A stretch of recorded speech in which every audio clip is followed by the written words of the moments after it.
Magandang araw sa ating lahat. Ako nga pala si Erica May Jimenez at makakasama ko si Eliza Plandiano upang talakayin ang ikapitong module patungkol sa panitikan hinggil sa diaspora o migrasyon. Halina't ating simulan. Ano nga ba ang diaspora o migrasyon? Ito ay binigyang kahulugan ng National Geographic sa Zafra noong 2016. Ang migrasyong bilang paggalaw ng mga tao mula sa isang lugar patungo sa ibang lugar sa mundo, nang may layuning manatili ng pansamantala o kaya permanente sa bagong lugar na kinalalagakan. Depende sa kagustuhan ng tao. Ito ay maaaring sapilitan o kusang loob. Ang migrasyon ay ipinapalagay na bunsod ng mga masasamang karanasan sa dating lipunang kinabibilangan, gaya ng tunggalian at kaguluhan sa sitwasyong panlipunan. May kilala ka bang migrante? Ang isang diaspora o migrasyon ay isang nakakalat na populasyon na ang pinagmulan ay mula sa isang mas maliit na lokasyon sa heograpiya. Maaring tumutukoy din ang diaspora sa paggalaw ng populasyon mula sa orihinal na baying pinagmulan. At sa susunod naman ay may kita natin na may tatlong iba't ibang klase. So, ang migrasyon ay tumutukoy sa paglipat ng mga tao sa ibang lugar upang doon manirahan.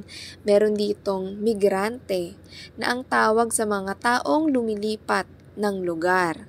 Ang migrant naman, ito ay ang mga pansamantala na lumilipat ng lugar. Ang tawag naman sa immigrant, ito naman ay ang pampermanente na mga taong lumipat ng lugar. Meron din ditong tinutukoy na dalawang uri ng migrasyon. Merong panloob na migrasyon at merong migrasyong panlabas. So ano nga ba ang panloob na migrasyon? Ang panloob na migrasyon o tinatawag na internal migration, ito ay ang migrasyon sa loob lamang ng bansa. Ang pangalawa naman ay migrasyong panlabas. Ito ay ang international migration.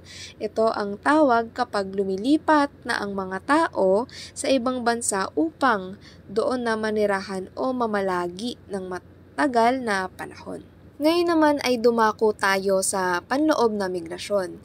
Meron ditong rural-rural, rural-urban, urban-urban at merong urban-rural. At ayon sa estadistika ng UN noong taong 2013, meron tayong 231.5 milyong tao o 3% ng populasyon ng buong mundo ang nakatira sa labas ng kanilang bansang sinilangan. Sa mga papaunlad na sa bansa sa daigdig, isa ang Pilipinas sa may pinakamataas na antas ng paglago ng mga lungsod kung saan 60% o 60% ng populasyon ay naninirahan sa mga lungsod. Ayon sa ulat ng World Bank o WB noong 2011, ang urban populasyon ng Pilipinas ay umabot na sa 61,925,169.87 noon pa lamang 2010. Akin lamang lilinawin kung ano nga ba ang pinagkaiba ng rural at urban. Sa rural, ang komunidad na rural ay nasa mga lalawigan. Mas kakaunti ang mga tao at sasakyan dito.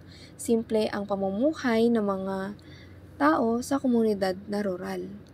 So, kadalasan ang rural ay nakikita natin sa mga probinsya, yung malalawak na mga lugar na habang ang urban naman, ito ay kalimitang may malalaking populasyon.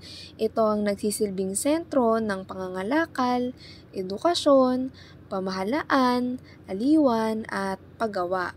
So magbibigay na lamang ako ng halimbawa. Ang halimbawa nito ay ang region ng NCR bilang pamayanang urban, ang nananatiling rehiyong may pinakamalaking populasyon kahit ito ay ang may pinakamaliit na rehiyon sa bansa. Kaya dito makikita natin na pwedeng ang tao na gustong lumipat maaring rural sa rural, rural sa urban, or urban sa urban, o kaya na may urban sa rural. At ngayon naman ay dumako tayo sa mga sanhi ng migrasyon. So, ang mga sanhi ng migrasyon nito ay ang malaking porsyento ng mga migranteng nangingibang bansa na tinatawag na economic migrants o iyong naghahanap ng mas magandang pagkakataon upang mapaunlad ang kanilang kabuhayan. Meron naman ditong bahagi rin ng mga migrante sa buong mundo na ang tawag ay mga refugee na lumikas sa kanilang sariling bayan upang umiwas sa labanan, prosekusyon o karahasan at gutom na sanhi ng mga kalamidad. Dito naman makikita natin ang migrasyon ng mga kapwa nating Pilipino. Sa tala noong 2012, tinatayang mahigit 10 milyong Pilipino ang naghahanap buhay sa mahigit 190 na bansa sa daigdig. Kabilang sa mga ito ay ang 3.5 milyong Pilipinong permanenteng naninirahan bilang imigrante sa ibang bansa, tulad na lang ng United States, Canada, Australia, Japan, United Kingdom, at Germany. Kagaya na nga lang ng narinig nyo, so bilang imigrante sa ibang bansa. Gaya din ng sinabi ko kanina na ang imigrante ay pampermanente. So, ayan ang mga kababayan natin mga Pilipinong nag-immigrant sa ibang bansa, pampermanente. Sunod ay mayroon ding 3.8 milyong overseas Filipino workers o OFWs o temporary migrants na nagtatrabaho sa mga bansang tulad ng Saudi Arabia, United Arab Emirates, Kuwait, Hong Kong, Japan, Italy at Spain. Ang kadalasang dahilan ng migrasyon ng mga Pilipino ay ang paghahanap ng mas magandang trabaho na may malaking sahod upang matustusan ang mga pangangailangan ng pamilya. Dito naman ay tatalakayin natin kung ano nga ba ang mga epekto ng migrasyon. Meron ditong ito na epekto ng migrasyon. Dito ay pagbabago ng populasyon. Ito ay ang pagkakaroon ng napakataas at napakababang populasyon na may tuwirang epekto sa migrasyon. Sunod naman ay kaligtasan at karapatang pantao. Ayon sa International Organization for Migration, umaabot sa milyon-milyong migrante ang walang kaukulang papeles taon-taon. Sumunod naman ay ang pamilya at pamayanan. Ang pangingibang bansa ng mga OFW ay may epekto sa kanilang mga naiwang pamilya, lalo na sa kanilang mga anak. Pang-apat, pag-unlad ng ekonomiya.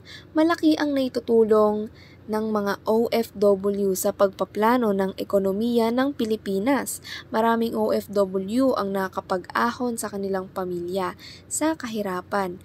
Ang kanilang remittance o ipinapadalang pera sa kanilang pamilya ay nagsisilbing kapital para sa negosyo.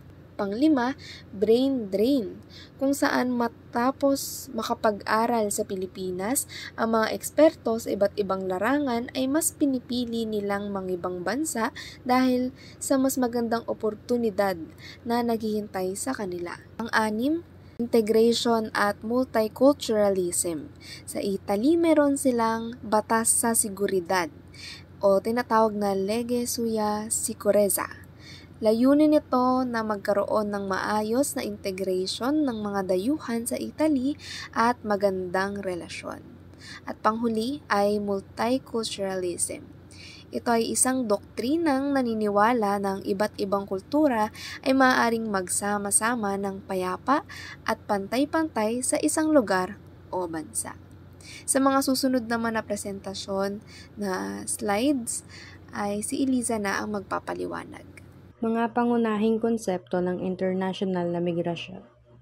Unang-una, mahalagang maunawaan ang pagkakaiba ng dalawang sukat sa migrasyon, ang flow at stock. Ang flow ay tumutukoy sa bilang ng mga taong lumilipat papasok o lumilipat palabas ng isang bansa sa loob ng isang takdang panahon. Karaniwan, taon-taon ito sinusukat.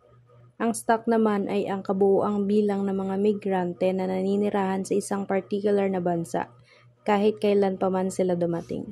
Ginagamit ang flow upang makita ang mga galaw o trend ng migrasyon, habang ang stock ay ginagamit upang sukatin ang pangkalahatang epekto ng migrasyon sa populasyon ng isang bansa. Mga dahilan ng migrasyon. May dalawang pangunahing dahilan kung bakit lumilipat ang mga tao, ang push at pull factors. Ang mga push factors ay ang mga dahilan kung bakit umaalis ang isang tao sa kanyang sariling bansa. Kabilang dito ang kawalan ng trabaho, kaguluhan at mga kalamidad tulad ng lindol o bagyo. Samantala, ang pull factors naman ay ang mga dahilan kung bakit pinipili ng isang tao ang isang bagong bansa.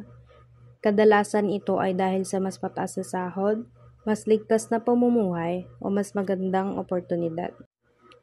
Sa kasalukuyang panahon, hindi na lamang kalalakihan ang nangingibang bansa upang maghanap buhay.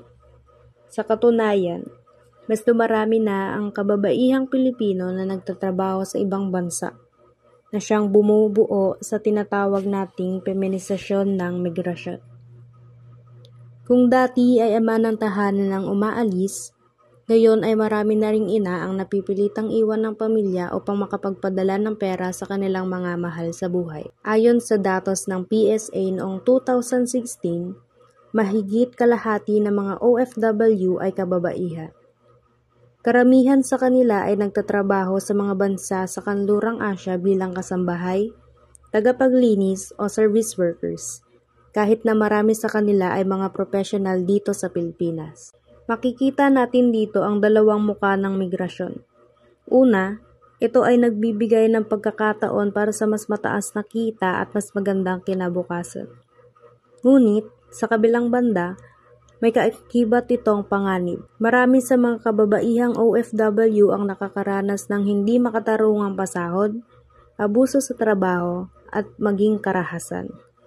Ilan pa nga ay nasasangkot sa forced labor at human trafficking. Ayon sa ulat ng International Labour Organization, 21 milyong tao ang biktima ng sapilitang paggawa sa buong mundo, at karamihan dito ay kababaihan. 4.5 milyon sa kanila ay biktima ng sexual na eksploitasyon. Malaking bahagi ng mga kasong ito ay nanggagaling sa mga migranteng manggagawa. Sa isang pag-aaral ni Father Eugene Dokoy tungkol sa mga Pilipinong OFW sa Korea, tinukoy niya ang mga pinansyal, emosyonal at kultural na suliranin na kinakaharap ng mga kababaihang manggagawa. Kasama na rito ang mataas na placement fee at hindi makatarungang pasahod. Hindi rin maikakaila ang mas matinding kaso ng pang-aabuso sa mga bansang tulad ng Saudi Arabia. Mula sa pagkakakulong, verbal at pisikal na pananakit, sexual na abuso, at sobrang pagtatrabaho na may mababang sahod. Ang ganitong mga karanasan ay hindi lamang nagpapakita ng paglakas ng papel ng kababaihan sa migrasyon, kundi pati na rin ang mga hamon at panganib ng kaakibat nito. Ang migrasyon is isang ngang pagkakataon, ngunit isang panganib din kung walang sapat na proteksyon at suporta para sa ating mga kababayang babae. Dito na natatapos ang aming pag-uulat at maraming salamat sa pakikinig.